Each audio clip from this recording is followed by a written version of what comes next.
चारधाम यात्रा शुरू होने में महज कुछ ही दिन बचे हैं। 30 अप्रैल को यमुनोत्री और गंगोत्री धाम के कपाट खुलने के साथ ही यात्रा का शुभारंभ हो जाएगा। वहीं 2 मई को केदारनाथ और 4 मई को बद्रीनाथ धाम के कपाट श्रद्धालुओं के लिए खोल दिए जाएंगे। इस बार यात्रा को लेकर श्रद्धालुओं में जबरदस्त उत्साह देखने को मिल रहा है। अब तक 18,69,203 ऑनलाइन पंजीकरण हो चुके हैं। वहीं कांग्रेस प्रदेश अध्यक्ष किरण मेहरा ने सरकार पर निशाना साधते हुए कहा कि सरकार सिर्फ पंजीकरण के आंकड़ों पर ध्यान दे रही है, जबकि असली सवाल तो ये है कि क्या स्थानीय व्यापारियों को इसका फायदा हो रहा है या नहीं, और क्या यात्रियों को पर्याप्त सुविधा मिलेगी। उत्तराखंड केवल गाड़ियों की धूल और धुएं के लिए नहीं बना है। पहले ही सरकारों में व्यवस्थाएं बेहतर थी। श्रद्धालु 10 दिन में चारों धाम के दर्शन कर पाते थे। आज सिर्फ पंजीकरण गिनने में यात्रा सफल नहीं हो जाएगी। कोई व्यवस्था नहीं है, शुरू होने दीजिए, पता चल जाएगा। डॉक्टर्स की स्थिति वहाँ व्यवस्था की गई है नहीं की गई है, पड़ाव में कितने लोगों के रहने की व्यवस्था है, पानी की, पार्किंग की क्या व्यवस्था कर रखी है, रूट्स किस तरीके से बना रखे। पिछले बार आपने देखा होगा कई ऐसी जगहें हैं जहाँ होम स्टेज बने, वहाँ को पुलिस ने लोगों को जाने ही नहीं दिया, होम स्टे भी खाली रहे और अव्यवस्था भी रही।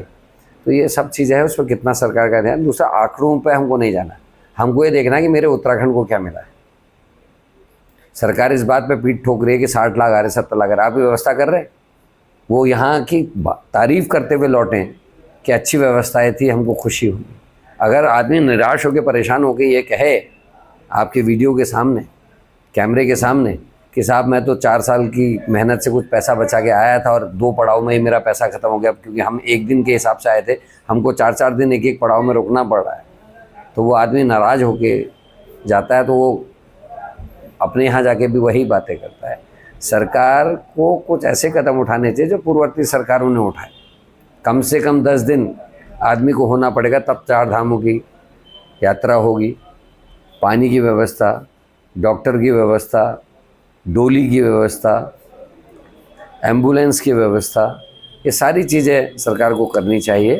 और ये सुनिश्चित करना चाहिए कि जो हमारे लोकल के लोग हैं उनको व्यापार भी मिले और उनकी आमदनी भी हो, क्योंकि चारधाम यात्रा मेरे लिए आस्था का विषय भी है और मेरे लिए मेरी अन्नपूर्णा माँ के रूप में पेट पालने का जरिया भी है। हमारे जो गांव इलाके के लोग हैं जो इस यात्रा के रूट में आते हैं, उन लोगों की रोज़ी रोटी पूरे साल की इसी से चलती है।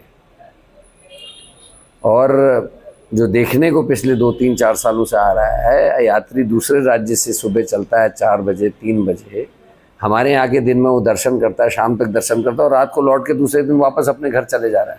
तो उत्तराखंड को क्या मिल रहा है? केवल गाड़ी का धुआं, प्रदूषण, गंदगी और भीड़, जाम। लोकल के आदमी को ऋषिकेश जाने में डर लगने लगा, घंटों के जाम लग रहे हैं। ये ऐसी चीज़ें हैं जिसकी ओर को सरकार को ध्यान देना चाहिए और चीज़ें राज्य के हित में हो, ना कि बीजेपी के प्रचार के हित में। ये बहुत इंपॉर्टेंट। डाउनलोड करें देवभूमि इनसाइडर।